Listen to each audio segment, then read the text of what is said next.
Well, have I ever...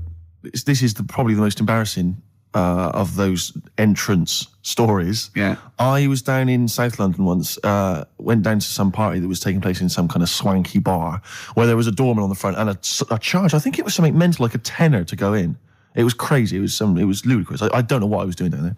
And I was in the queue. We'll establish what you mean by swanky later, because that could be... And it was a posh place. Was it? And so there's a queue outside, and there was one of these doormen who thought it was like kind of Studio 54. He was like sort of, choosing people who could come in. Yeah, you two come in now. And I've been there for ages, obviously. I was on my own because I got there late. And clogged. Exactly. I've dressed up for this. And there were these two girls next to me. I'm thinking, if I'm in a queue, I've told you before, if I'm in a queue and if I'm stuck with two girls, I'm thinking, what a great opportunity, use the old merchant charm. Yeah. And so I'm there, and I'm sort of thinking, kind of give them a nod or whatever, a wink. Yeah. And they're loving it. Yeah. They move to the back. They're putty in my hands, Rick, as you can imagine. Yeah. And I thought, well, to really seal this off, I'll get us in. Like, I'll sort of skip the queue. So the guy sort of coming along, he's picking people off, the doorman, and I just grabbed him. I just grabbed him like that. And I said it so everyone could hear. Right? And I thought this was brilliant. I said to him, how much is it? He went, 10 quid. I went, I'll give you 7. That was my bribe. I'll give you 7. That's the whole £3. No, that can't be right. No. He must have said a £5, and I said, I'll give you 7. Yeah. That makes more sense, doesn't it? That's giving him a £2 incentive. A £2 incentive. That's it. I'll give you 7, you can make up the 10. Exactly. You can, if you let me in, you can put in 3 yourself, mate. That never works, does it? He said to me, I can't be bothered, I'm just going to have a kip, I think. I'm so tired. Was it percentages that put you off? That frazzled me initially. I mean, it's a funny anecdote when you're giving him £2. Yeah. It's even funnier when you're getting him when to he's put paying up me as well. Oh, I love it. Right, we're gonna play a record. Then we're really gonna concentrate. XFM 104.9, Ricky Gervais Show. Steve Merchant's also involved. Go to bed now. Oh no. Like that Steve trying to impress a girl in a queue offered the bouncer 2 quid for himself if he could go to the front of the queue. Oh man, that was so embarrassing. I tried to bribe. Did I tell you that, Carl? I tried to bribe the bouncer. He was coming out. He thought he was in total. He was like the bouncer of the Met Club, or the Met Bar or something. Tenner in. He was choosing. No, he wasn't. He was picking people off, right? That was it. He was picking people off, and he was going, you can come in, you can come in. I got chatting to a couple of girls. I thought, I'm in here. I'm sorry, dear. And I thought, I'll act flash. I'll try and bribe my way into the club. The guy was walking past. I cornered him. I went, "Wee, how much is it to go in?"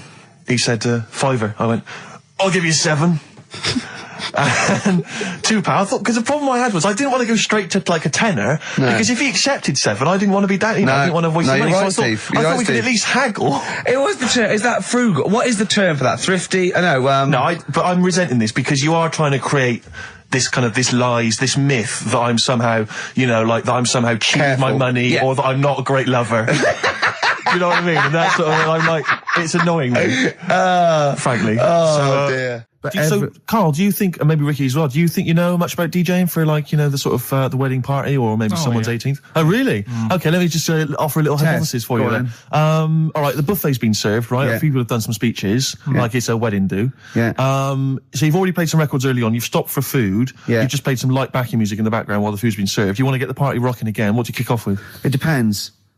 I've already got it down to 2 or 3 records. Okay, I'd like to hear what they are. Well, I've got it down to Earth, Wind and Fire. Right. That'd be great. If there's, depending on, or you want to go a bit more modern, I'd probably start off with sort of Will Smith. Well, careful, Rick. I've got to bear in mind, it is a wedding do, so there's people from age 8 to 80.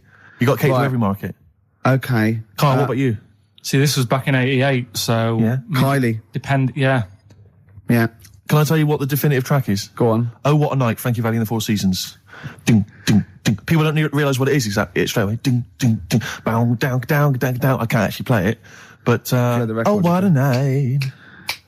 Late December back in 60. That leads you straight into a 70s medley, and everyone's loving that. I'm thinking Bee Gees. There's going to probably be some kind of ABBA track, Dancing Queen, all going to storm. You're turning your noses up. I can tell you this, that we got bookings endlessly. People were going, you're amazing. I don't know how you do it. I wouldn't have got up. I would have sat there. Well, you might be, because you're one of those grouchy, you're one of those moody teenagers. Oh, I'm not going to dance to this. I'll tell you, the old ladies would have been up.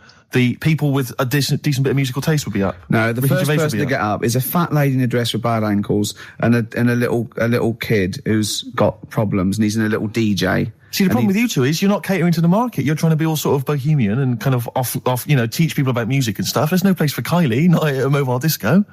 Far too avant-garde.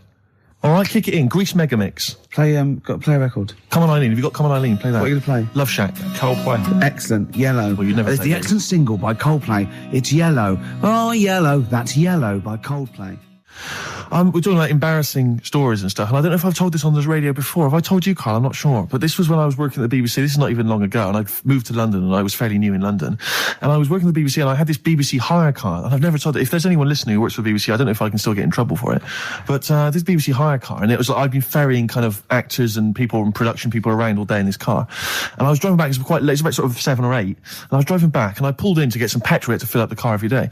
And I went into this garage to fill up some petrol, and I was there, and two blokes came in a white van, right? They pulled into the forecourt, and I was filling up the car, and they went, "Hey, do you want to buy a couple of speakers?" And I said, "Yes, I do." Yeah. Because, to tell you the reason, it was like I was so flattered that they thought I'd be the kind of bloke who would, A, need some kind of classy speakers, and B, would like to buy them on the sly. Do you know what I mean? Yeah. I thought, they like the They've fact seen me. They've could- seen I look a bit of a hustler. Exactly. Yeah. I'm a street sort of guy. You can see by the way I use my walk. Exactly. Yeah. So I couldn't believe my luck. So they drove behind the garage, the little sort of garage bit at the back, and I went round there, sort of casually went round there, sort of locked the car, went round there. They went, open the back. You had these speakers in there. I said, "Are you sure these aren't knocked off, mate?" He went, No. We work for Dixon's. This is the story he spun me. We work for Dixon's, right? And we're delivery men. And if we make a delivery and the person's not there to sign for the goods, then we have to bring them back to the warehouse. But if we can sell them on the way back, then that's really good for Dixon's. Dixon's must love that. And instead of thinking, are you sure some kind of troubleshooter didn't... I mean, did someone going to go into Dixon's and go, you're not getting in the garage John forecourt Harvey market? Jones. Exactly. Get a couple of lads in a white van. Exactly. Yeah. So anyway, I sort of bought this story, and I was a little bit dubious, and I went, right, let me hear them then. And he wired them up to the car stereo, and boom, boom, boom, they're playing. So it was some groovy hip-hop. I was thinking, great, these guys know what I'm into. Yeah. And he's giving me the talk and stuff. And I said, I'm a bit worried these are knocked off. He went, no, listen, we got a bloke at Dixon's who can confirm this is fine, right? Phone him up, use my mobile, right? And quote this reference number, right? So I phone out, and I goes, I go, hi, some guys here in a garage forecourt trying to sell me some speakers. Just wanted to check. He went, it's fine. I went, should I just read the reference number or whatever? He went, if you want. And X14, and I went, yeah, it's fine. Yeah. Okay. You know that was, don't you? That was actually Mr. Dixon himself. Exactly. Yeah. Exactly. So I'm thinking, well, they sound great. They're giving me for a knockdown price. I'd say they were like 400 quid. They were like 200 quid or something. It was a good bargain. I was in the market for some speakers as well. Yeah. So while they were loading it's them all kosher. I phoned Dixon's. Exactly. I phoned Dixon's. That's fine. Yeah. So while they're loading them in the back of the BBC hire car, right, I'm in there paying for the petrol, right, and the guy who's serving goes, all right. He goes, what were you doing around the back with those blokes? Right? Because obviously there's security cameras filming this whole transaction, right? And he goes, what are you doing around the back? And I went, brilliantly, there's some old mates. Some of my mates were just having a chat and that. He went, oh, right, okay, like giving me obviously the evil eye. So I went back to the van. So I'm in the car now, and I'm driving with one of the blokes who's in the van with me because I didn't have the money on me. So I had to go to the cash point to get the cash, right? So I'm driving with him, and the other guy's following me in the van, and he was like a northerner like you, and he's giving it all the, all right, I tell him, my girlfriend's a DJ, she's got some of these speakers, they're fantastic, and he's giving me this. And then my mind starts working. Now that I've got a bit of time to think, I'm thinking, wait a minute, this all sounds a bit dodgy. Yeah. It dawned on me, Rick. Fool, are you? You're streetwise. Exactly. You're streetwise, Steve. Not only that, I was thinking, how am I going to get them home? I've got to drop the car off at the BBC. How am I going to get these huge speakers back to where I live? And how can I pay for them? Because I've just spent £100 on Find the Lady with a couple of blokes in the square. It seemed like a fair game. Some of his friends were winning. But so I explained to him, I said, I can't get them back to like Brixton where I was living at the time. He went, don't worry, give us an extra 20 quid, we'll take them home for you. Oh, that's good. Delivery. They do a whole service, you see. And there's also a backup guarantee. Did they have the guarantee, the 3-month guarantee? They didn't. No. But I said, I'm not sure about that. He went, well, why don't you put them in a cab, send them back, and your housemates can collect it? I was like, oh, no, there'd be no one in.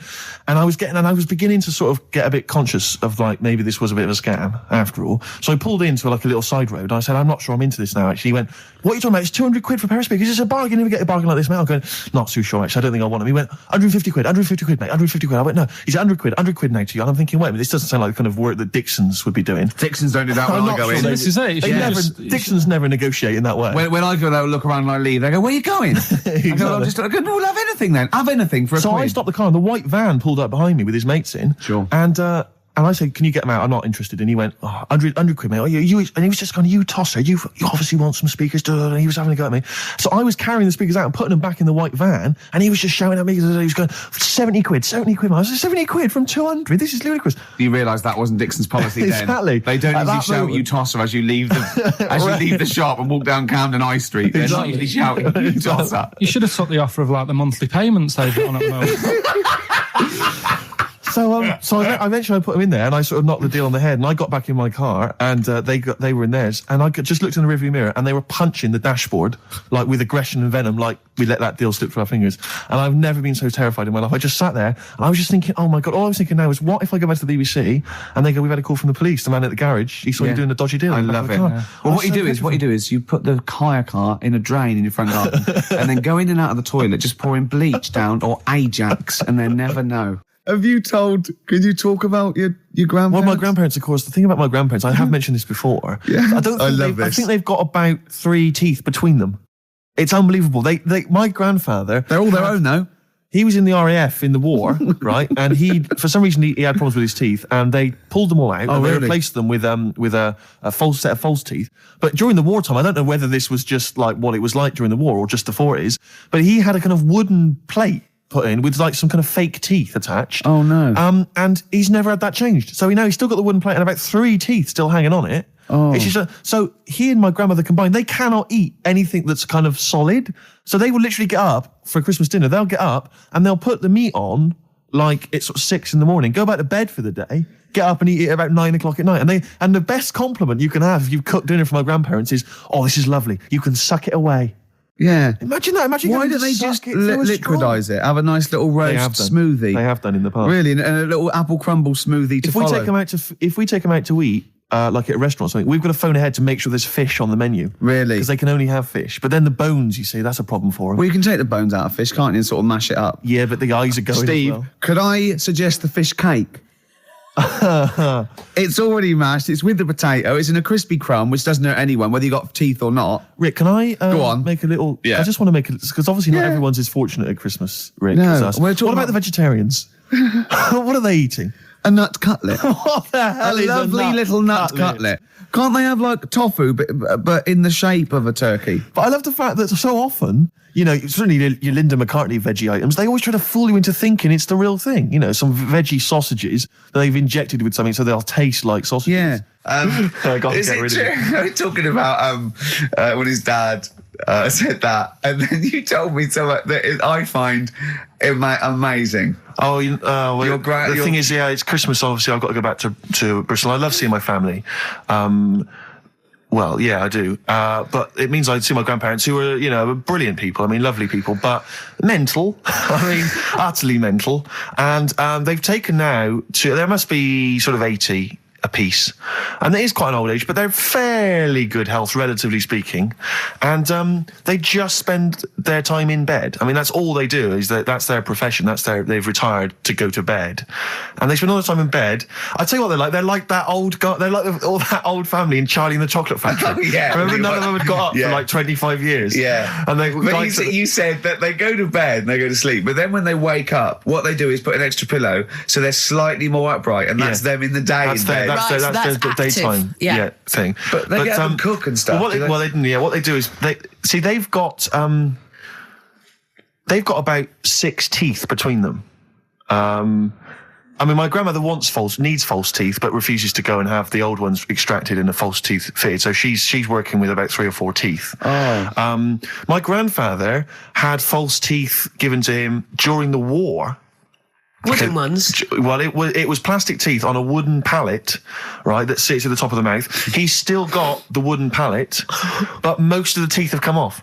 So there's about 4 teeth left, 4 false teeth. He's got a set of false teeth that make him look like he needs false teeth. I mean, that's pretty bizarre. So the problem is that they have to get up. They get up about 7 a.m. to put on, say, some beef or lamb, whichever they're going to cook. They put it on at 6 a.m, 7 a.m, so that by the time they eat it at 6 at night, night, they can use the phrase, this is what a good meal is for my grandparents, if they can use the phrase, oh, that's lovely, you could suck it away. You could suck it away. Who wants that from a roast dinner? You may as well blend it up and serve it as a broth. I don't want that phrase coming from old people without teeth. No, indeed. Because it must remind you of your rent boy days. Exactly. It brings it all flooding back. Oh, you know. God. Flooding's the word. Exactly. Should we play a record before we get really disgusting about your grandparents and blowjob? That is the worst thing we've said the word blowjob far too many times today. And in the same sentence as you... I can't believe... Anyway. And it's Christmas. Yeah. Oh, dear. You know, I've said in the past to you, Rick, that my grandparents, so I love them dearly, but it's like for the last 30 years they've been waiting to die. I know. It's like they just sort of, it's like, you know, the novelty wore off of life. Life in the 50s. Yeah, they got kind of bored of it. Life, in the 40s it was brilliant. All sat around the old Joannas, the bombs fell, singing. They loved that. The 50s, you know, that was great as well, because that was the post-war years. It was, you know, it was a bit tight in the pocket, but it was alright. Everyone pulled together. And then the 60s came along, all the crazy music, the funny hair. Let's stay in bed. Exactly. They basically stayed in bed. And it was one Christmas when my grandmother said to my dad, "What do you like for Christmas? What do you fancy for Christmas?" And this must have been, well, I don't know, 20 years ago.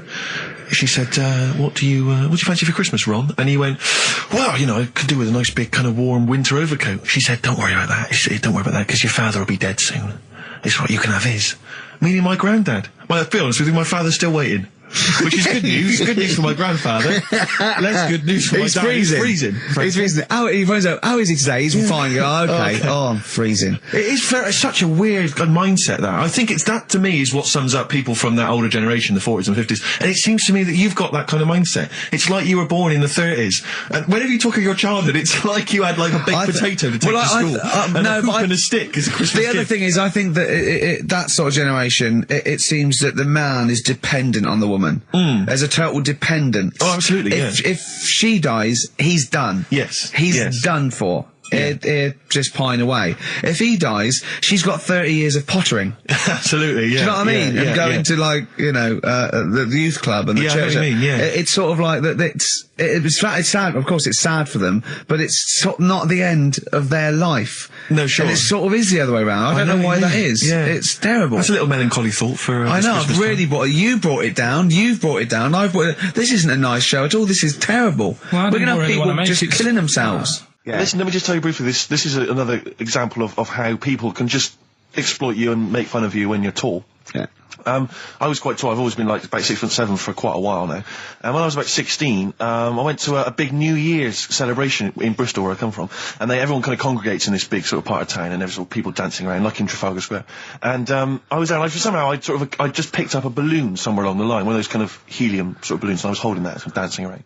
And these two girls came up to me, and I was thinking, yeah, okay, you know, it's New Year's Eve, brilliant, you know, that's my kind of party. Yeah. They came up, they went, hey. Once a year. And they said, you going to be here for long? And I went, well, maybe. And they said, it's just that we've arranged to meet back at you in about an hour. I went, what do you mean? I went, well, it's just because we can see you wherever you are. Don't worry, you can move around and stuff. We'll see you with the balloon.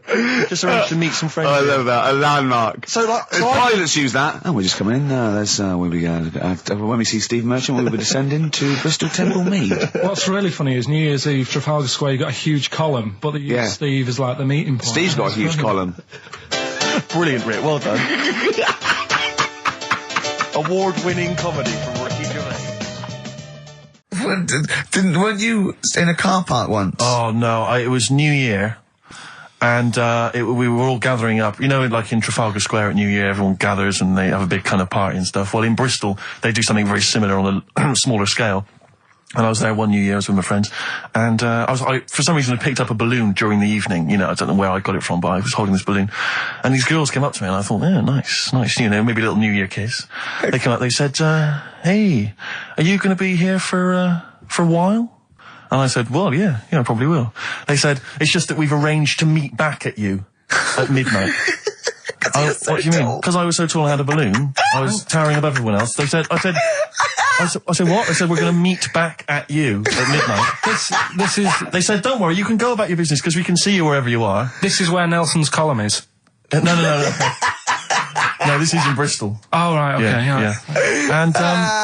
And so I'm sort of wandering around, and then at midnight these two girls turn up again, and some of these lads come and meet them, and they're sort of laughing and joking. I'm thinking, they're probably going to invite me back to a party. I watched them get in a cab. They went off. They had a wild night. But then I did have a balloon, so it was a great new year for me. I did have a balloon. Oh. You were going to tell us a little story about just a Volvo passed my estate? test. Yeah. My parents had a big Volvo estate, and there's quite a big car to drive. My parents didn't have a car. But I know you don't drive cars, Rick, but it's got a big car to drive if you've just passed your test. It's safe though, isn't it? It is very safe, that was the thing. Yeah. And I come from the West Country, obviously. There's quite a lot of windy lanes. No, you're joking, do you? They have cars there. Oh, here he comes. Blimey, Carl. Learned on a tractor, automatic it was. Do you want me to tell it or not? Oh! Don't give up the accent! Oh no, I'm not a Wurzel, go on. Oh. Go on. So I went to this party. You never got him being from the north. Not when he's telling an anecdote. He's never told an anecdote. Oh yeah, fair point. Yeah, go on. So I went to a party, and I was quite excited because I had the car, the motor, and there was a chick heading down to the party that I was like, I had my eye on. And I thought, now I've got a car, and going to the party, it's going to be amazing, right? And various friends had said, like, can we get a lift? I thought, yeah, groovy. Yeah, I'll pick up the chick as well, who's a friend of a friend. Yeah. So cruising down to the party in the motor, the Volvo estate, and there's nothing sexier than that. Slipping a little bit of Billy Joel on the stereo or whatever. Oh, something classic. Go, exactly. And maybe it was Billy Ocean. I think maybe it was quite a Billy. Maybe it was Get Out of My Dreams, Get Into My Car. Ideally. Yeah. So I get to the party, and inevitably it was one of those house parties where the chick that I had my eye on, she kind of was chatting to other guys, and she wasn't really paying attention to me, and I was sort of... Trying hard to get, was she again? Same old story. Oh, they make me They laugh. know how to tease, don't they, the ladies? They make me laugh. Who are they kidding? So I'd follow her like a dog, from room to room. Yeah. And watch her Quite while... literally, sometimes he was barking. Yeah. And while, just watch her while she talked to other blokes. And then, obviously because I was driving, I wasn't drinking, so I was not really enjoying myself. And then somebody said, should we go and pick up Vera? And I thought, right, okay. And they went, Steve's got a car, let's all leap in there, we'll go pick up Vera. And this girl was like up for it as well, so I thought, brilliant, I'll be back in the car with her, away from all these lads. Yeah. One guy she had her eye on, he came as well. I was a little bit annoyed. Yeah. But anyway, he was in the car, so I'm driving down these country lanes, just driving along, and they're directing me, they're saying, go left here, go right. And then suddenly we stop, and one of them goes, just drive into that field, this pitch black field, right? And I'm sort of, well, it is my parents' car. Just drive in the field, Steve. I'm thinking, well, I don't want to, not seem like I'm a hard, cool, crazy kind of guy, because the chick's in the car. So drove the car into the field. They all leapt out, started running off into the darkness, shouting, Vera, Vera, Vera, where are you? So I'm just sort of sat there in the car waiting. Wasn't Vera Lynn, was it? Because she likes to hide in fields. Bizarrely, it wasn't. Right. It was just, I was just left in the car on my own with Billy Ocean, and suddenly at the darkness they come back holding a Vietnamese pot-bellied pig that they had stole from a nearby farm. And they knew that the pig was called Vera because someone knew the farmer or something. Anyway, so they got this pig, so now they're going, I'll put the pig in the back of the car, we'll take it back to the party, it'll be hilarious. I'm thinking, well, I'm not sure I want a pig and all its, piggy crap in the car, right, crammed in there. But they say, yeah, so obviously I'm thinking again, I don't want to look like I'm, a nerd. I'm terrified of that, Rick, ever happened. Yeah. So, So you go, hey, bring the pig into the car. Exactly. I'm no nerd. Exactly. Yeah, go on. So now we drive off again. I got this pig kind of screeching in the back of the car. And, they say, stop again. Let's do some cow tipping. And they do that old thing, about the fact because cows sleep standing up, don't they? So you can push a cow over and stuff. Yeah. So they're having a wild time, hilarious. So this time, now we get to a sort of dead end in the road. And, they say, well, turn around, let's go back to the party. And I'm thinking, fine. Try and do a 3-point turn in this very narrow country lane, right? Get the Volvo estate wedged horizontally across the road. Can't get it out, just can't seem to sort it out. I don't know what, I'm panicking because there's a pig in the car, right? And, local disgruntled farmers, right? People drunk, partying, probably off their head on some kind of weed, Rick. Well, was it loads of blokes with, pitchforks and flaming torches Exactly. going, burn him. He's playing with our pig. Exactly that. And so that, I was so terrified that all I could think was they're going to have to send a helicopter to lower a magnet onto the top of the car to lift the car up and put it the right way around. You used to read a lot of comics, didn't you? Yeah. So, do you know what I started doing? What? Crying. Did you really? Yeah. Why? So started crying, just very slightly, started getting upset. And the other guy that the girl fancied, he had to get into the driving seat and sort it out for me by slowly edging forward and backwards. That's the worst bit of the whole story. Yeah, edging slowly back and forwards. He just sorted it out, just slowly worked the car back round, and then we were off. You were just gently weeping. Just gently weeping in the back. The bloke had just taken the bird that you saw from a distance. Exactly. That was basically your wife in your head by then. Oh, yes. Was it? I can't We were believe it. happily married with a pig for a child. Don't joke, that could happen. I know. The pigs come, if you like. Sorry? What did you say? What did you say? What did you say? When you do what, Carl? What? What did you say? No, what did you say? Because I don't want to have to go to the radio authority again. What did you say then? Just remember. We are going out live, Carl. Yeah, remember Tom Binns, right? What did you say? What I'm saying is, why were they shouting Vera? Because pigs don't come to the name, do they? Hey? I don't know the ins and outs of pig, have how to lure a pig into your trap. Can I just tell you some very, very interesting things about pigs? Please do. Right. One, everyone knows they have a corkscrew-shaped penis, right? A corkscrew-shaped penis. That's the tail, isn't it? Two, they can't look up. They can't put their head back and look up, right? Three, they can have a 30-minute orgasm. Rick, is it only pigs that have got a corkscrew-shaped penis? No, and landlords. Okay. Very handy. Right. No, but you agree with me on that. People who just I can't stand noisy eaters. People who go no, like that, I do agree with that. And people eating crisps. As I said before, people eating crisps in cinemas. Anyone who's making noise in the cinema, it's an I know. absolute Are crime. they must be mental. They've gone to see a film. There's people they don't know there. Everyone's paid £8, and they're crunching away. Oh, leaving their phones on. I was in the cinema. There was a 16-year-old girl. Took a phone call in the cinema. The film was running. She went, "Hi, yeah, I'm in the cinema." Started having a conversation on the phone. I was thinking, how important is this call that you've got to receive? Oh, it's Tokyo ringing. Mr. Yakamoto's there. The deal's going through.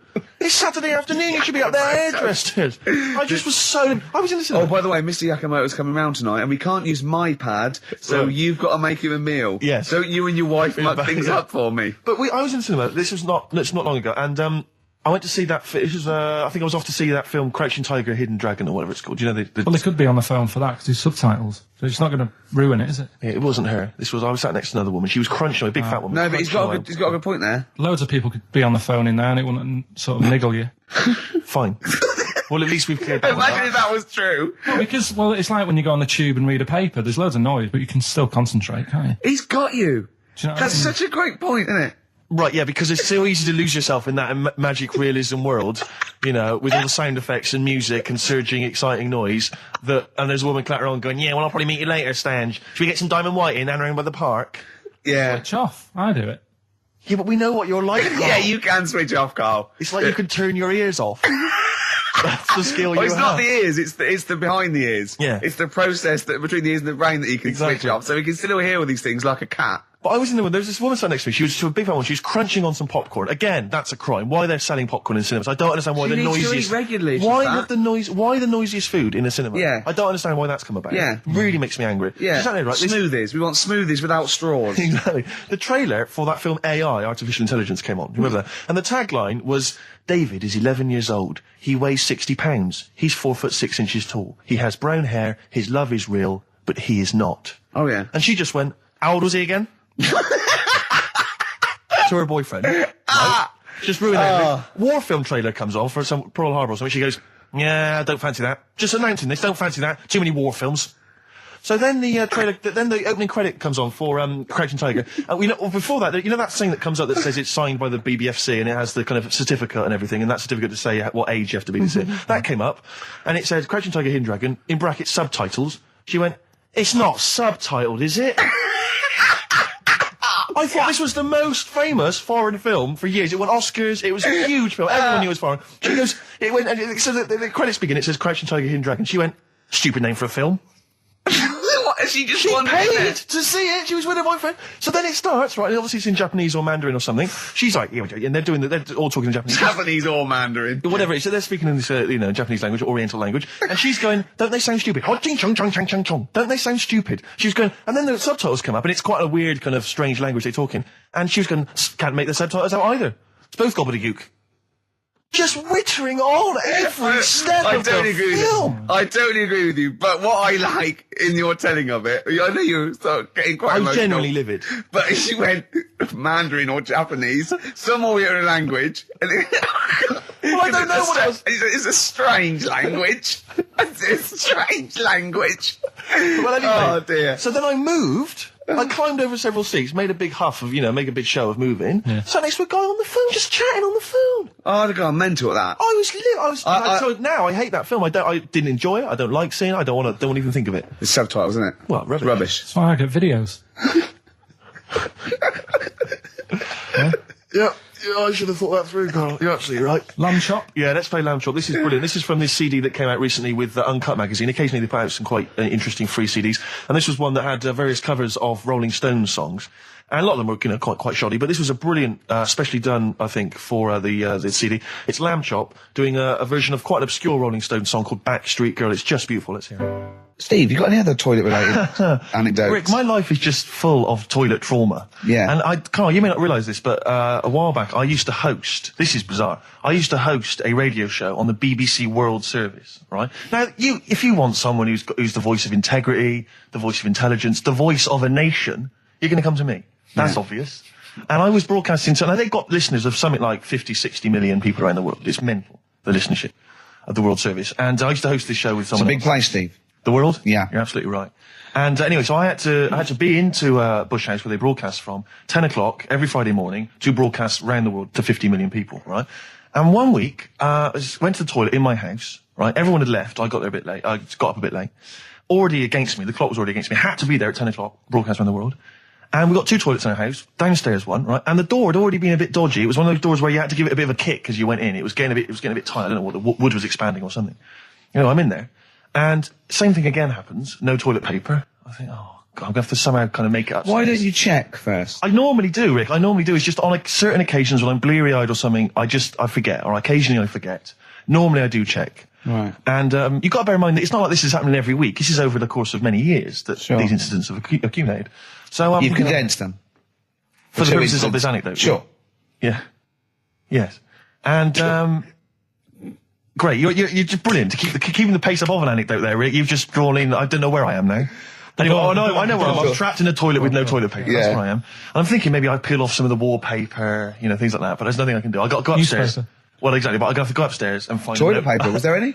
There wasn't. There wasn't. Oh. I'm going to have to go upstairs and maybe find a notepad or something like that. Oh. And so I try the door. Right, the door's wedged. I'm pulling on the door and I can't get the door open. It's just like it won't come open. And it's already, and I knew it was going to come to this at some point. Like, this is like, the clock's ticking. I'm trying to pull the door open, trousers around my ankles again. And I'm thinking, well, what I could do is I could open the window, I suppose, and like try and climb out. But not really, because I got the trousers around the ankles. And that's or if it was raining, just stick your ass out, 2 birds with one stone. Sadly, it was a beautiful day, Rich. I call it the World B-Day. And so what I'm thinking is, I got my mobile phone in there, luckily, because it's in my pocket. I'm thinking, well, maybe I could phone, I would seriously... Kleenex. Maybe I'll phone the fire brigade. At this point, I mean, just dried. No, it hadn't. It was... Hold on. Was that little puppy not around? Because sometimes you can call that, it's got a little bit wrapped round it. Listen. Or just use the puppy itself. There's 50 million people around the world going to hear my voice in 30 minutes. Exactly. And where's Steve? He's not locked in a toilet again, is he? Exactly. Oh, no. So I'm thinking about phoning the fire brigade, and I'm thinking, like, if I do that, it's going to be the first call that goes straight on the speakerphone. Yeah. For like the entire fire brigade service everywhere. With a butch hero carrying you down over his shoulders with your trousers around your ankles. Exactly. Can I just not pull him up? No. You've got to be taught a lesson. Yeah. But I imagine the idea of phoning up and going, hello there, I'm trapped in a room in my house. Oh yeah, which one is it? Oh, I don't need to know. It's quite small. Is it? Yeah. It's not the toilet, is it? Because we don't want to come and rescue someone who's trapped in the toilet. Which service do you require? Paper? So I think I can't find the fire brigade, the clock's ticking. So then I think one of my housemates is still in the house, but still asleep. So I phone the house number. Right, phone rings and rings and rings for ages. And eventually he answers the phone, right? Gets out of bed, answers the phone, yeah. Hi, it's Steve. All right, what's wrong? What are you doing? What are you doing? Yeah. All right, yeah. I didn't wait, don't know. What are you doing? Just in the toilet. I'm just downstairs in the toilet. Oh, yeah, what are you doing? Well, I've finished what I'm... Have you got any toilet paper? Any bog roll? Yeah. So he had to, kind of scrape together a few bits of paper, and sort of tinfoil or whatever he could find in the house. A cactus. Oh, no. Pass it underneath the door. Right? And then I said, can you move away from the door because I don't want you to hear me as I'm, wiping the... And so he didn't say that? Yeah, well, I didn't want him to, that's embarrassing. Sorry, that's embarrassing. What were you wiping it with? Not tumbleweed. What do you mean? What noise? I know what you mean. Yeah. No, exactly. Right. So then I say, right, can you smash Why was he hovering? Why didn't he want to walk away? Will you keep your, what was it, outside with a glass to his ear? Yeah. Thankfully there was a window in the door, but it was frosted glass. You could just see my semi-naked body moving around. And so eventually I said to him, look, listen, I'm going to need you to sort of kick the door in. He said, well, I don't want to kick the door in because you're going to have to pay for it, aren't we? I go, yeah, but I got to go to the World Service. Well, yeah. And he was a lovely man. He's the weakest man you've ever come across. It's like if there's one person you don't want to have to throw their body weight against the door, it was him. He's like he'll snap before the door will. So he's smashing against the door. This sounds like a fetish to me, though. He went in there and there you were naked with lots of toilet paper. And you go, oh, you've broken the door down and there I am naked. Again. Oh, you've rumbled me, Rick. I wish I'd not told that embarrassing story on the radio. Like it wasn't embarrassing enough, you've just got to make it slightly more seedy. Oh, so did he get it down? He did it, yeah, and I got to the World Service with like minutes to spare. Oh. And interestingly, I told that story to 50 million people around the world. You're joking. Yeah. Did they understand? I think so. I mean, is that a bit of a problem when you're on the World Service? Like, thinking of things that everyone can understand? Yes. Because you can't. It's a bit like when talking to you, Carl. Yeah, exactly, Carl. I think you're on thin ice there, worrying about people understanding what you're saying. No, but you can't talk about stuff that's on the telly and that, because some people say, oh, we haven't even got a telly here. Oh, yeah, you're listening to XFM 104.9. Yeah. So let's carry on. Let's continue. Well, absolutely. Well, obviously, Carl was out with me last night, and he saw that I'm, he knows I'm a ladies' man, and that was obvious. Carl, you could see the vibe around me, couldn't you? When the chicks were talking to me, and just remembered recently, actually, I was on a train coming back from hometown Bristol, and I was on the train, and this girl walks on, good-looking girl. I thought, hey, up, a largely empty carriage. I'm thinking, my luck's in, because I take every opportunity, Carl. That's the thing about me, I don't choose. She was a good-looking girl. She sat down. I thought she sat down right near me. I thought, brilliant. As this guy comes up behind her, and says, I think it's probably a boyfriend or something, sits down next to her. And I listened in on the conversation, obviously, because I'm pretending to read. It was very clever. I read the same page for hours, so I was pretending to listen. I was listening, but pretending to read. And I realised that it's not her boyfriend or anything, it's just some guy she's met on the platform. And I'm thinking, brilliant, if she's the kind of girl who's just going to start talking to someone, on a platform, on a train, brilliant, I'm going to be in here. Because he was only going one stop. So I'm thinking, what's the worst that can happen? He'll nick off, I'll get chatting to her, and who knows, I could join the... is there a train equivalent? Foot High Club. The Foot High Club, brilliant. And so I'm excited, I'm listening in. And it turns out that they're both kind of graduates who've just finished university, or they're coming to their finals or something. And they're chatting away, and he's making a couple of witticisms, and she's kind of tittering at his jokes. I'm thinking, well, I'll tell you this, if she's laughing at this kind of material, I am going to blow her away, with my kind of anecdotes and wry observations, It was weak stuff, I got to be honest. Really? He was coming out with nothing. He was running on empty, as far as I'm concerned. Yeah. And she was loving it. So I'm thinking, brilliant, I'm going to be right in here. And then they get moving on to higher brow things, and I think she was going to study kind of Marxism or something like that, or communism, something. And she was asking him, by way of conversation, she was asking him what he knew about Marxism, And he was fumbling for his vague knowledge of it that he had in his life. And I'm just sat there thinking, come on, love, in any given capitalist environment, the proletariat will revolt against their oppression by the bourgeoisie, and after a brief period of socialist rule, emerges a classist society governed by community cooperation. Well, if that sort of talk wouldn't get a woman hot, I don't know what you'd use. If Marx and Engels is not going to get a woman sweaty down below, then nothing is. Then my name is not Steve. You're just biding your time. Exactly. I'm just going to go in for the kill any minute. Yeah. So anyway, it comes to his stop. Right, he gets off. I'm thinking this is a piece of cake, and he gets off, and off he goes. He walks off, and I'm thinking brilliant. And I thought, I'll wait. I'll wait till the train's pulled away. I'm not going to leap in straight away. No. And he comes back along the carriage, and I'm thinking, hang on a minute. He goes, listen, do you mind if I give you my email address? Oh. Right, and if you want to get in touch, email me. I'm thinking, come on, you loser, get off now. Save your face, please, before it's too embarrassing. And she accepts the email address because she obviously doesn't want to hurt his feelings, whatever. I'm thinking, fair enough. She's a good woman. I'm liking her. I'm loving her. I'm thinking, that's my kind of girl. So anyway, he gets off. I'm sat there, the train pulls away. I'm thinking, I'll wait a few minutes, I'll just, give it some time. Her phone rings. It's her friend on the phone. And she starts to, and I was listening in, and she was going, just met a guy on the train. I'm thinking, that's true enough. She goes, he was a good-looking guy. I thought, you're having a laugh, love. To be honest. Because I was looking at him, and she said to her friend, he looks a bit like tennis player Boris Becker. I thought, you should be so lucky, frankly, because I saw him. He had awful facial hair, if that's what makes him look like Boris Becker. Terrible little goatee beard. It was laughable. I thought, I don't know. And then she goes the thing, and she's like, I met him, we got chatting and stuff, and she was going, it's not often that you meet someone, generally in life, who's, kind of thoughtful and intelligent and funny. I thought to myself, I'm not even going to waste my time with you, love. Frankly, if that's what you thought of him. You just walked away. And I'll be honest with you, I didn't even bother talking to her. No, you were I just didn't even above waste it. my time with her. If she thinks that bloke is not only great looking, funny, but funny and intelligent, and she got on well, and he was polite, and it was a chance meeting, and he thought, and she thought that you were like a freaky looking dork who didn't even have the nerve to speak. That is what she thinks, then I don't want to know her. I couldn't. You walked away, and good luck to you. And I have my dignity intact. Yes, and she's nothing. Well, but no, I have to just say once though. This is my DJing credentials. I was once playing music at a Scout Jamboree. Yeah. When I was about 16, 17. Big gig. There was 1,000 scouts there. Yeah. Right. Yeah. And I'll tell you this, we were playing on stuff, they were loving it, they were dancing, it was in a big marquee. Right. I slapped on Smells Like Teen Spirit. Yeah. Right. They went mad. They went mad for it. They were moshing, they were climbing up the poles. The organisers were going, switch that off. Right. They're going crazy. And I was there going, no, that's what they like. I'm going to do it. And it was like Footloose. It was unbelievable. It was just like Footloose. Then I came in with Rage Against the Machine, Killing in the Name of. The place went wild. Yeah. And they were trying to get me off the decks. It was like Bill Grundy interviewing the Sex Pistols. And then when the head of the had you killed, exactly. Like there was some sort of mafia thing, and it was all hushed up. That the scouts went there one night with all candles, and they stood by a grave, and that was the end of the film. It was a film, I assume. This genuinely happened. I assume this didn't really happen. Yes, it did. I swear to God, I was playing Smells Like Teen Spirit, and it went wild, and the organisers were going, switch that off. They're going crazy, and I was going, no, it's what they want. Can I say something? It was brilliant. That to me, I've known you for about 4 years, and I've heard all those things. That must be the highlight of your life. Unbelievably so, yeah. You've never had anything that good or exciting since, have you? One day I hope to sleep with a lady, and hopefully it'll slide into second place.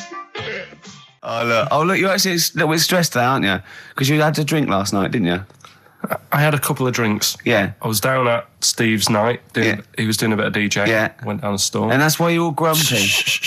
What? Do you hear what he just said? What? I was DJing last night, obviously that XFM evening. Yeah. Hour and a half. My friend and I split the time on the decks. Yeah. What was the word you just used? He went down a storm. We went down a storm. Right, 3 girls, I was walking to the toilets during my set. 3 girls went, you are a genius. Right? What's his name? Dane Bowers? Why? Zane Lowe? Because you played records in a certain order. Yes. Yeah, sorry, Rick, if you can't deal with that. Sorry if you're a little bit jealous, because this time you can't share the award. All right? Dear. But it was my credit this time. You can tell he hasn't been a DJ. Because it's not just about... It's not just about that. The songs you play, it's the way you play them. The way you play them, whether it's 33 or 45, very important. Yeah, leave your hand on them as they're trying to go round. But so 3 girls there, charmed by me, they loved it. Yeah. Zane Lowe, XFM DJ and MTV presenter, probably one of the coolest blokes alive. He came up, gave us massive respect. He said, I'm loving your set. He actually used those words, right? There were people coming up, they couldn't believe their luck. It was roaring. We'd stick on a track, people would cheer as it came on, right? My particular favourite, Karl, I think you'll agree, my particular triumvirate, LL Cool J, Mama Said Knock You Out, leading straight into House of Pain, Jump Around, then straight into that current Elvis track that's been re-released, remixed by Junkie XL. I played the original, which I'd already played on XFM before. I'm already there, cutting edge. Yeah. Right? 3 old tracks, you mean? 3 old tracks. In a row? Yep. And I think the words that would best sum it up are, I kicked ass. Great. Rick. All right? Well, I'm going to be kicking some ass today. Hey, talking of DJing. Go on. You know, I did that storming set the other night for XFM. Yeah, sure, yeah. Go on. This was down at a little club, in case you weren't aware of it. Yeah. Anyway, I went to the Sony's the other night. Yeah. Karl Pilkington sidles up to me, slips me an envelope. Go on. 200 big ones in there. Did you get paid cash for that? Yeah. £200. Taxman won't know about that. Cash in hand. No, the tax won't know, because, I mean, obviously no one who ever works in tax is listening to local radio. Oh. Yeah. Well, so... No, the taxman will know about it. Yeah. Because I'll declare it. I would. Put it, it's going straight down. I'll do it when I get home. Do it when I get in later on. And don't write off rubbish that you buy anyway, like, you know. No, I won't. No. I'll do it all above board officially. Fill it all in correctly. And so I'll send it now, I'll send it tomorrow so that you get it early. So it's not too busy for you, sir. Oh, never mind. But Rick, I just need to mention something quickly to you. When did I last see you? I saw you yesterday, didn't I? Yeah. Because we went up to Edinburgh yesterday. We were very nicely invited to go and talk at the Edinburgh International Television Festival. It was quite a big deal. We went up there and we were interviewed. And Ricky chose to go on the train because it takes like 4 hours. Is it 4.5 hours or something on the train? Yeah. But it's quite leisurely. It's quite sort of gentlemanly thing to do. Yeah. I opted to go for the plane option and fly up there. More modern. Exactly. And they bankrolled that. They paid for it all, and that was all very nice. And as I recall, when I last saw you, we got cabbed didn't we? And you asked if you could get the cab to drop you off at the train station. Yeah. And then it took me on to the airport. Yeah. Did I? Now that was before. The last time I saw you was before I got to the airport and missed my flight, wasn't it? Because I had to drop you off in the centre of town. Yeah, no, that was just before I had to pay £165 to upgrade to another ticket. How did you not tell me that in the last hour? £165, Ricky, I had to pay because we dropped you off at the train station. So, I mean, do you want to go halves on that, or how do you want to deal with that? How do you want to sort that whole mess out? Why were you late? Why was I late? Because we dropped you off in the centre of Edinburgh, and do you know how hard it is to get out of Edinburgh in rush hour traffic? But it was only 3 minutes away, so you'd have missed it anyway. No, because if we'd gone the other direction, it would have been 20 minutes. It took me like an hour to get to the airport. And I got there, and the plane had already left, and the cabbie was just laughing. He was saying, we're never going to make it. He goes, you were a religious man, you better start praying. I thought he was being facetious. He was absolutely right. £165. But hold on, why didn't he tell you that when he picked up at 4:15? It makes you wonder. So obviously I'm a little bit annoyed, because you know I'm not a man who likes to sort of spend unnecessarily. But wait, this is not my fault, because you were there when we made that decision. I didn't impose this on you. We both decided that might be... It's both our fault. I mean, it's no one's fault. It's both our fault. That's fair. That's all I wanted to hear. It's both our fault. Therefore, it's both our financial obligation. No. £165, just split that in half. Write a cheque, Rick. Write a cheque. It's fine. I trust you. You know. Phone in. I think everyone. This is. You're clearly obvious. irresponsible. No, of course I'm not. If you share a cab and then one person's lucky enough to not be late and one person is unlucky enough, and that's what it is, bad luck. I don't think you share the obligation. It's a moral dilemma, this, isn't it? But it's more than that, though, isn't it? Because let's be honest. What? Even if you had known that I was going to get there late, you'd have wanted me to hang around just so you weren't left around waiting for a train on your own. No, because I got there... you get bored sitting, don't you? So you'd have wanted me to at least got in that cab. I got there way too early. I actually got there I was there about 30 minutes so early. You made it fine then, that was... Well, exactly, so I mean, I sacrificed me hanging around for half an hour so you could get it at 4:15. And the other thing is this, you were going to get it at 4:15 anyway. Yeah, but I would, if I'd gone the other direction and not dropped you off in the centre, I would have been there in time. Wow, would we? Well, is that true? Wow. Only God knows. Well, and the cabbie. What I mentioned it to. So, I'll tell you what will cheer you up. I'll tell you what's better than 80 quid. I'll tell you what's better than, shall I? Go on. Music. What, are you paying the whole 165? Listen, look, I've brought in a little track here. Bruce Springsteen off the Tunnel Love album. And I know you're a Springsteen fan. I'm a Springsteen fan. We should just qualify this, because a lot of people who listen to XFM obviously a bit edgy about Springsteen. They just think he's this old, kind of ludicrous 80s rocker, the bandana, you know, the flying the flag, which he never really was. No, that was Bon Jovi.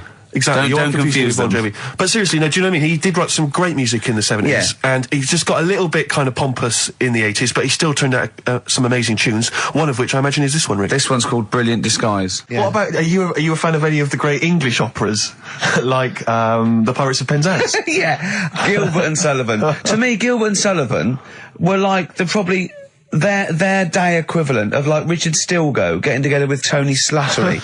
And then 100 years later people go, it's brilliant. It is like, they might as well, I don't know, make any episode of Whose Line Is It Anyway? Right, yeah. Into an opera, and in 200 years time we're going, that's genius. Yeah. Listen to this one, look, this is Party Quirks.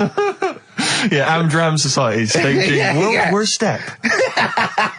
Because I was in the Pirates of Penzance once in an amateur production. You used to like Whose Line Is It Anyway? I did, that was Although I did watch it when it first came on Channel 4 about 15, 20 years ago. But we did the Pirates of Penzance when I was in an amateur dramatic society in Bristol, the Bristol Operatic Society, Light Operatic Society. I don't know why I was involved, because I can't sing. My audition, I thought, this is how desperate they were for blokes. I swear to God, right, I can't sing, you know. Well, you? Yeah, all right, calm down. And I went in and they said, "What are you going to sing?" I went, "Well, I want to surprise you." They said, "Do you want a piano accompaniment?" I said, "No, I don't think so." I went to the back. I swear to God, I went to the back of the room and I just sang, "Thumbelina, Thumbelina, tiny little thing. Thumbelina dance, Thumbelina sing. Thumbelina, what's the difference if you're very small? 'Cause when your heart is full of love, you're 6 feet tall." I just did that. And they just looked at me like I was the weirdest freak they'd ever had. Immediately put me in the chorus, because that was how desperate they were for blokes. We staged it, we rehearsed it. I couldn't remember the lyrics. Thank God you were doing Thumbelina. Yeah. Oh, dear. I couldn't remember the lyrics. What was it for? Was it Gilbert and Sullivan? It was the Pirates of Penzance. Oh. There weren't enough blokes, right? So that we had to double up. So some of the pirates had to double up as the policemen who were chasing the pirates. A little bit problematic in the scene when the policemen and the pirates have a fight. That was a little bit tricky. And the worst things, there's this sequence where, like, the daughters of the Major General all kind of like, oh, beautiful, something like, oh, beautiful little girls are we, la la la la la la la. And the women they must have all been over 40.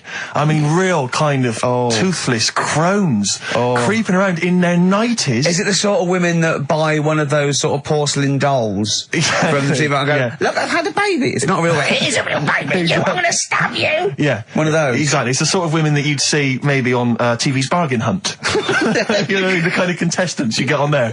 Those are women who sort of, they're in Amdram and they think they've clung on to their looks, but they have never made it in the guy who was playing there's a guy who's supposed to be an 18-year-old prince, an 18-year-old pirate, the Pirate King. He must have been 40 years a day. He also directed the show, though, so he got to prance around in these thigh-high boots. Ludicrous. It was so embarrassing. It was shameful, really. I'd love to go to Amdram. Amdram is a whole other world. It's such an incredible place, because there's so much backbiting and envy and...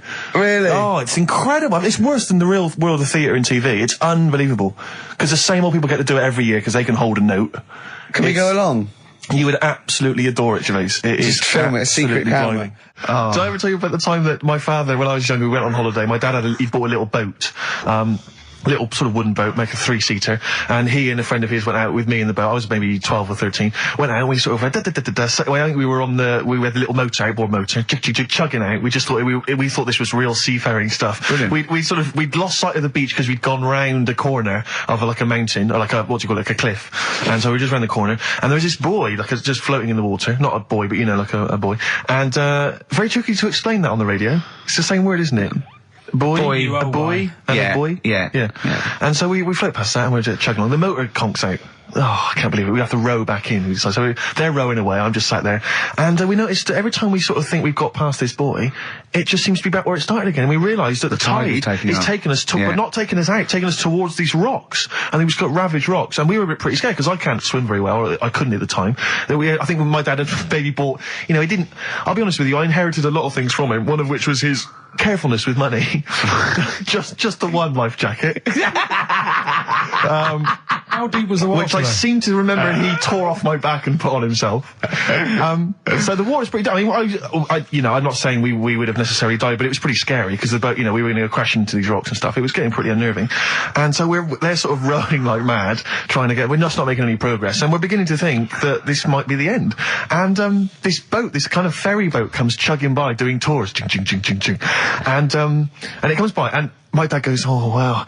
We were going, brilliant, they can help us. They'll throw us a rope, they'll tow us back in. He was going, you've got to be careful though, hang on, because according to the laws of the sea, if he rescues us, Steve, he can claim my boat. The laws of the sea mean he can claim my boat as salvage. I love the idea of that's like a reward. Doing that. But what I like is, his 12-year-old son might die, he's thinking about the boat. I know, but also, the other thing, of course, is that I like the idea of this ferry master going, yeah. The boat be mine now, or take your son. Yeah. Let me think about it. I need a new bed.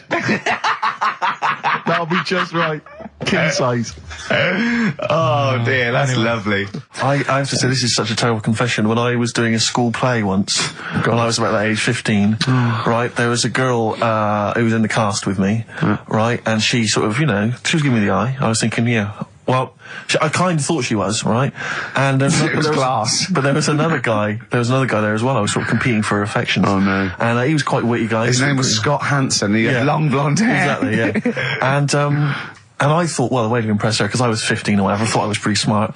I sat in one of the adjoining dressing rooms, reading a copy of the philosophical book Zen and the Art of Motorcycle Maintenance, which I didn't understand, but I sat there reading it in the hope that she would walk in and think, my God, you're reading Zen and the Art of Motorcycle Maintenance. You don't go with the crowd. You don't want to come next door where we're talking about nonsense and people are flirting. We're talking about the bangles and curly whirlies. You're in here saying, look, just, if you want to come and talk to me, you're welcome, but I'm not... I'm a thinker. I bet you thought you were Kwai Chang Kane, didn't you? I thought it was like she'd think, Jesus Christ, I've never met anyone like him. That is genius. And I remember the one time she accidentally walked in, she went, oh, sorry, wrong room, and left again. And that was it. Sorry, at 15, so this is about the time you took to wearing a bow tie to impress slightly people. younger wearing a bow tie. I love that. No, I used to watch a lot of Harold Lloyd films, and he always seemed to do very well. I love it. I love the idea of at 15 you going, well, it's time I went to wooing. Right. Right, on with the bow tie. Where's the zen? Where's the pipe and my boater? Yeah, it's a time I got me a bow. Yeah. I love that. But songs are great as well. And the other thing you do, sort of when you're about 15 and 16, is start writing songs about, like, the world's trying to take a piece of me.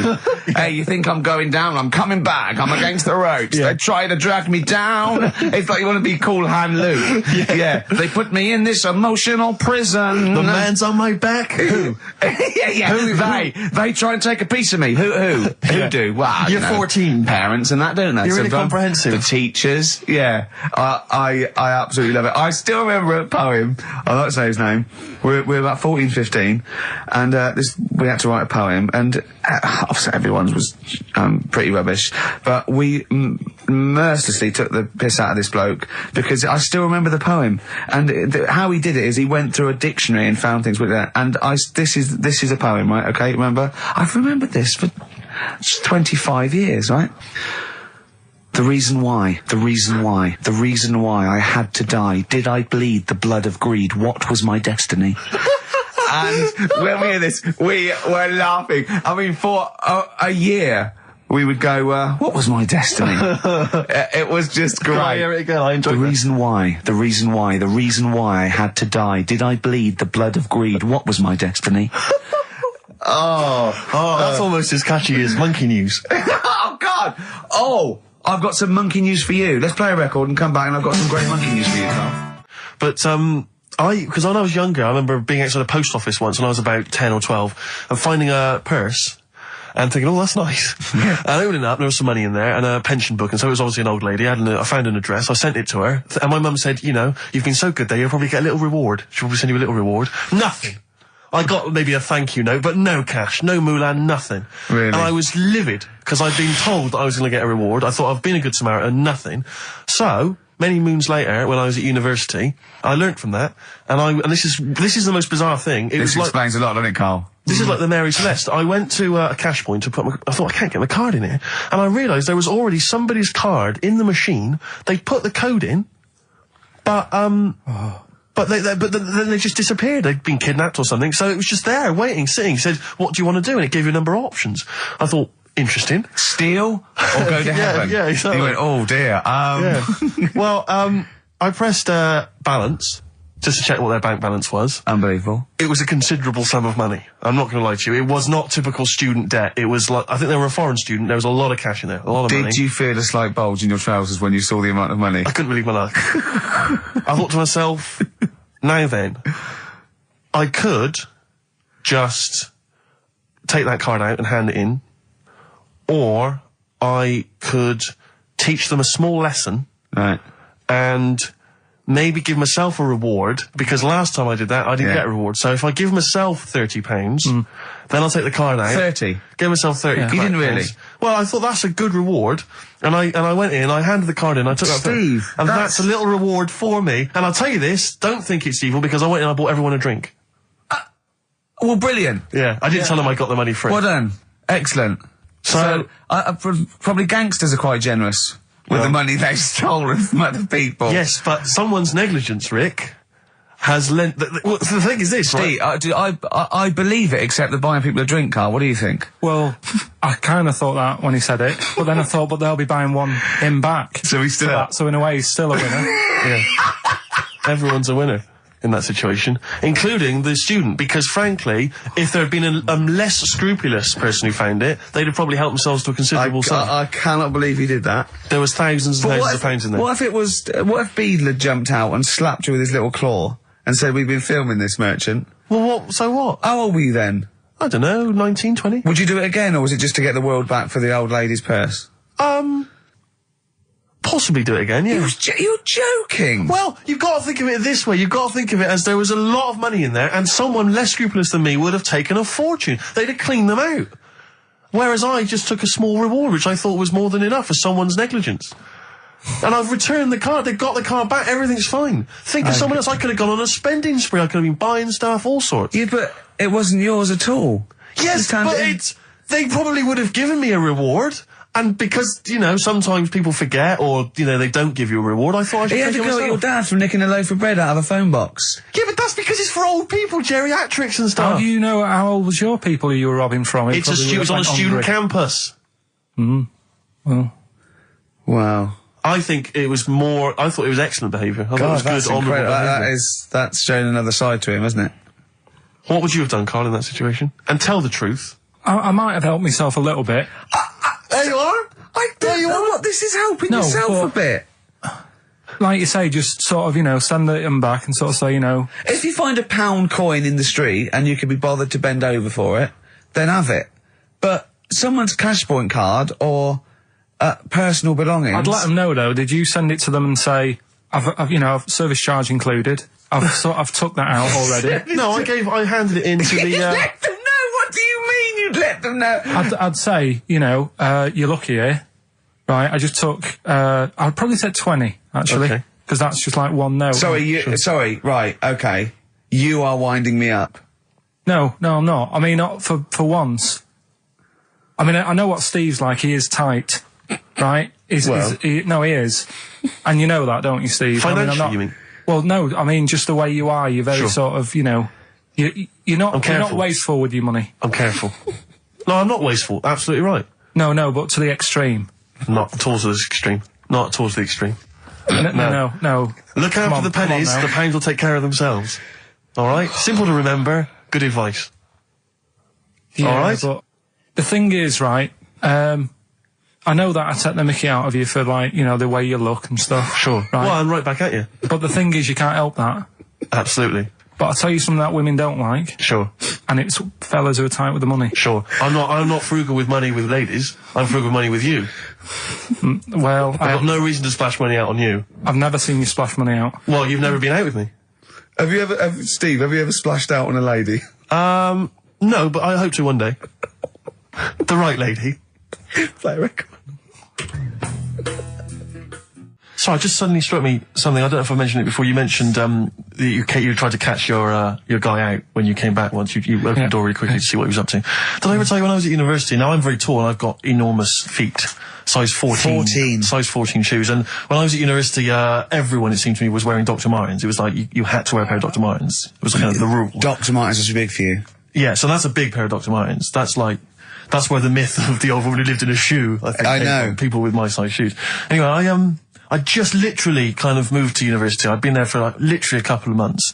And obviously in that first period, you're quite keen to kind of, you know, reinvent yourself, strike yourself, you know, try and give an impression of perhaps being quite sophisticated, worldly, cool, all those things that, you know, you've left behind all your childhood friends, so you're trying to, you know, develop something. But you didn't bother, you didn't? What, sorry? You didn't bother? No, I was working hard on it, and I was kind of, you know, I was doing alright, you know, and I had a tie-dye shirt, and everything, you know, I was looking good. And, so I was trying, you know, working hard to try and seem kind of cool and not freakish. And I came back from studies once, and I came in, and there was a little old cleaning lady that kind of would always come in every day and clean up our halls of residence. And I came back, and my door of my room was open, and there was like a little huddle of people just peering in, right? And I thought, this is odd, you know, that my door's open and I'm not in there, and there's people staring in the door. And I looked in, and the little cleaning lady had my Dr. Martens on and was clomping around. Making them all laugh. Making them all laugh, doing an impression of me.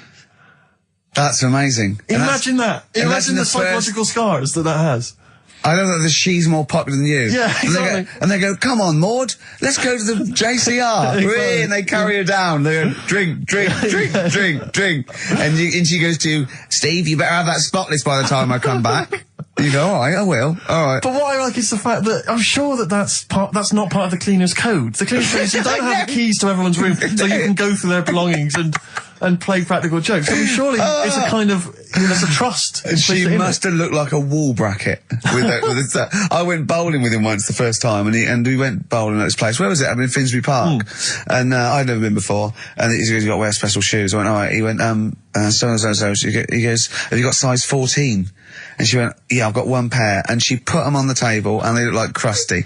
Honestly, honestly, it looked like.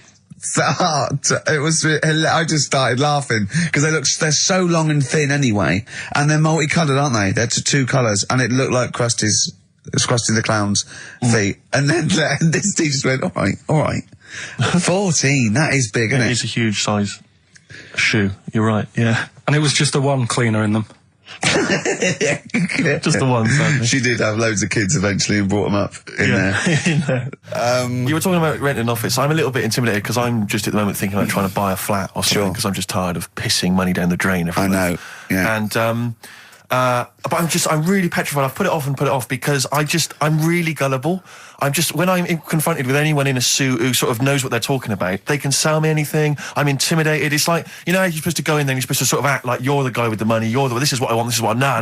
But I go in there and it's like I'm afraid they're going to say, "Clear off. I don't want to sell you a house. I'm not really interested." Have you ever thought of like really putting on sort of like some sort of cool air? Like, sort of like kicking the door and going, what's that, Oak? Is it like, you'd be found out in 30 seconds, wouldn't you? Exactly. You'd go in there, you'd stub your toe, and they go, "What, you give? I can't put my toe, I've got my toe." Exactly, yeah. Brilliant. Just tapping the walls. Yeah, tapping the wall. What's the rates? What rates? I don't know. Well, do you remember, I don't know if I told you before, I wanted to buy a laptop computer, and everyone said, go up Tottenham Court Road, and I was reading like magazines and stuff, they were saying haggle, make sure you haggle, make sure you're planning to haggle, get the best deal you can. And I found a shop which was selling the computer I wanted, and I went in there, and I had this whole plan in my mind of what was going to happen. He was going to say, like, "It's worth this." I'm going to go, "Well, look, I can get it cheaper here, I want to buy it from you, I'm going to haggle, and off I went. So I went in the shop, and I said, "Yeah, looking for this, interested in this Toshiba. How much is it?" He went, "Oh, it's 1,500 quid. I went, "Sure. Okay." I said, "I'll give you 1,300. He went, "It's 1,500. And I said, "Sure, but I'm willing to give you 1,300. He went, 1,500. And I was done already because he hadn't even begun to haggle. And I was assuming he'd at least go 1,400 and we could start, but nothing. So now I was screwed. My whole plan went out the window. Yeah. What did you do? Just leave? No, I said to him, the thing is, I can get this computer cheaper down the road, but, you know, I like what you're providing here. I like your service. I've had good stuff about you. And it was amazing. I said, "I've heard good stuff about you." And he went, I said, "Seriously, I can walk down the street, I can buy it there for cheap, for like 1,400. And he went, "Well, see you later then." And I was like, right. So I walked out the place. I said, "Well, I'm going to have to leave then." And I walked out the place, and of course I wanted to get it from there because it was still the cheapest, so I had to walk back in again. I went, yeah. I've just had some second thoughts. Listen, I'll tell you what, I'll pay the 1,500. Can I get a free carry case? He went, "The carry case is free anyway." I said, "I'll take it." The carry case is free I got anyway. nothing. No, but how much would you charge for that if it was on sale? Carry case a tenner. Well, let's just say it is a tenner. Give it to me for free. And he went, "No, it's a tenner." And you went, "Well, you said it was free a minute." Yeah. It's just pathetic. That is lovely. It's having to walk out making a big statement and then come back in again. Oh dear. So I'm really scared. I feel like I need someone to come with me and do all the talking. You know what they're talking about. Because I'm not going to be able to tell if there's subsidence or if there's damp or... No, but you don't do that. Don't I? Is that not my responsibility? No, you get a survey done. Sure. And they charge for that, and then you don't have to go around doing it yourself. Right. Could I make a saving if I did it myself? Yeah, this should be over. Yeah. There's a hole in the wall, Steve. Yeah, but what's a hole in the wall? Put some newspaper over that. In Chaucer's day, that was the toilet. That'd be fine. I'll tell you, you're going to go along later to the Live 8 gig and you're probably going to see some bands that are going to make an effort to entertain you, but if you want entertainment, Rick, you know it. There's only one person to book. Go on. Me. If you perhaps something to do, because I'm obviously a top DJ on the radio, but where I really come into my own is DJing in any kind of club environment. Well, you told me you were DJing, I didn't go to it, DJing at a party, and you said the place was rocking. The place was roaring. And I loved it.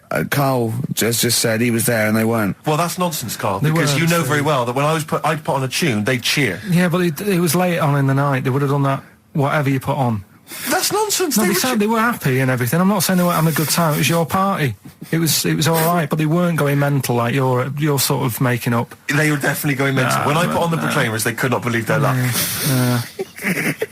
They would have walked 1,000 miles. Was it good though? Were they really, what were they doing? They were dancing, were they? Dancing and that, but they weren't sort of cheering, going, more and all that at the end. What are you talking about? Oh, Take On Me came on, the big cheer went up. Oh, I don't know to believe. I've been there, done it, Steve. I've been the DJ as well. It might be jealousy. It might be like professional jealousy there. Yeah. I think it's because my fortunes are on the up and these are on the down. We all know famously that he had Pilk was making music, his didn't DJ happen. outfit. Didn't happen. I did enough. I just wanted to do enough to pay for the equipment, and I did. And that was that. But I don't like crowds, do I? But you're safe, aren't you? You're behind the little thing with the flashing lights. But there's still a lot of people and that forced fun. Don't like that. Forced fun. It's not forced fun. They haven't got to dance if they don't want to dance. Yeah, don't like it. What do you mean your fortunes are on the up? Anyway, DJing. Well, I'll tell you, I was hired. Well, I say hired. I did it as a favour to a friend. His wedding the other week. And I got there, I was thinking, because everyone had their little role to play, and then people were doing a good job. I love you taking it seriously. And I spent ages putting together some CDs, special selection CDs. I love that! Because what I did was I burned them on iTunes. Did you turn up with your own headphones round your neck? Own headphones, wearing a suit, but headphones. Metal case. Didn't need it, just had them all in one small box. Brilliant. Boom. I thought this is good stuff. I got some classics here. Give me an example. Give me an example of the first hour, the warm-up hour. Rick, I'm coming straight in with Frankie Valli, Oh What a Night. Brilliant track. I mean, when those beats start at the beginning, who's not getting on the dance floor? Wait a minute, what's this following up? Go on. It's the Jacksons. What, I Want You Back? I Want You Back. Brilliant. It sounds good at the moment, Carl. Yeah. So I'm thinking, I'm gonna roar this back because they laid on a good spread. The ceremony was nice, food was nice. I'm thinking this is going to be the piece de resistance. Yeah. Alarm bell started ringing. Why? When I realised there was a marquee outside. Of course, it's a balmy summer evening. I'm stuck inside on the dance floor. So I'm thinking I'm going to be struggling here to get them in. Even with flavours like this, I thought I'd struggle, Rick. So I'm sat there in my suit. I'm sat behind this little DJ console. I've got all the big numbers. There's one or two people making some token effort, but frankly, most people are outside everywhere. So I was livid. Of course, they couldn't hear it out there. So I was playing to an empty room, really, and I was furious. I was absolutely furious. Because, I mean, what is, they're wasting my time. They're wasting, now I could have just stuck the CD on and gone out. They're wasting Frankie Valli's. Frankie Valli's time. They're wasting the Jackson 5's time. They're wasting, D-Light's time. Yeah, yeah. And, so I'm sat there, and there's a couple of people making a cursory effort. Mainly when they come to get a drink from the bar, they might have a little quick, couple of twos. You shout, we don't want your not interested. All of you or no one. All of you or no one at all. And, then there's a microphone set up because people have been doing speeches. This little girl gets on the mic, right? It's being funneled through the speaker system. So every time I put my headphones on... Miss Dynamite, was it? It wasn't sadly Miss Dynamite, although she decided to have a little go at MCing. She was screeching a little head How off. old is she? Oh, I don't know, 8 or 9. At their most annoying. When children are their most annoying, because they got a bit of confidence there. They're a bit cocky. They're not shy anymore. They're a bit arrogant. Yeah. She's screeching her head off, so I'm playing, and she doesn't know it. Your face! I'm playing into the groove. No one's getting into the groove because she's going mental. She's just going, what's this? I don't know what this is. Play something I know. I'm thinking I haven't got any bloody DJ Otsu or Crazy Frog. I'm not going to play what you... So she's just screeching along, ruining it for everyone. I say everyone, there was no one there. So she was ruining it for me. I bet you were really I angry. was furious. But of course as well, every time she screeched, it went through my headphones. So, of course, and then her dad comes along, right? And I'm thinking, all right, he's seen what's happening. Just imagine you in your suit, sweating, getting annoyed at someone ruining your set that no one's listening to. I think, her dad's coming over. He's going to put pay to this. He's realised that, she's causing a disturbance. He comes over there, joins in. No. Sits her on his lap. He's just saying, she's having a whale of a time. I'm thinking I'm furious. I'm thinking it's his responsibility to shut her up. He's not going to do anything. What can I do? I can't step in. No. And I know very well that if I interfere, he's going to say, oh, well, she's enjoying herself and no one's dancing anyway, and we've just got into a fracas. Yeah. And I didn't want to start a fight. No. Because I don't know, but he'd have knocked you out, wouldn't he? Someone would have got knocked out. And I'm not saying who it would have been, but, but to bear in mind, Rick, there would have been 2 of them. And, so I didn't want to get into a fight with him. And, anyway, so I'm playing. Anyway, so my friend came along. He realised what was happening. And I didn't have the guts to unplug the microphone. Because he'd have known, you see. Yeah. So I got my friend to do it when she had her back turned. So he pulled the plug out. The microphone went dead. She went, what's going on? I went, I don't know what you're talking about. I said, I don't know. She said, where's the microphone? I said, you must have broken it. I don't know what's going on. Someone will probably make you pay for that. And anyway, at least we shut her up. That is great. But it really went from bad from worse. And you know, there's that thing when you panic, you start panicking, so you're putting on a lot of flavours that you would have saved till the last hour. What are we talking? Boom, boom, shake, shake. Exactly, you're throwing him in early. Love Shack's coming on way too soon. Really? Oh, Love Shack before 11. It's heresy, but I had to do it. But anyway, in the end, I made the bride go and get some people in. I said, look, it's your special night, all right, and they're going to enjoy this. I'll be honest, love, this is a washout, and it's up to you exactly. to turn this wedding around, or I'm walking. And I tell you, they're going to have a sour memory of this evening, unless you bring some people in. Everyone in dancing. So she got him in at the end. Brilliant. And I'll tell you this, Carl. I mean, I don't know what you say, but they were loving it. They were absolutely loving it. A bloke came over and said, have you got Amarillo? I said, no, but I put on something even better, Delilah. Wedding crowds always go for Delilah. A song, of course, about old man killing his wife. It always goes down very well, strangely, at weddings. They get into a sort of hokey-cokey thing. They went berserk for it. And I was following it up with, I had the monkeys, I had all sorts going on. Brilliant. Of course, you know what happens. What? I'm going great guns. People are absolutely loving it. They're rocking it. I throw in, I had something cracking on at the end. Come On Eileen, of course, was on. People were going berserk for it. Which is unfortunate because the bride's name was Eileen. yeah. And then the bride pipes up. I'm throwing the bouquet. So they all traipse off outside again. Oh. I was furious. Oh, no. I plugged the microphone back in. I said, what are you doing? We got, but they went out there. And, of course, you can't get them back once they've done that because all the women are running around. I got the thing. And then they got to wave everyone off, throw the confetti. They ruined your day. I was having a great time and they ruined it. She ruined your special day. She ruined my special night. Oh, no. It's on her head. What would you put on about now, Carl? What if I was DJing? Yeah. Probably a better world party. Go on, then. Interesting.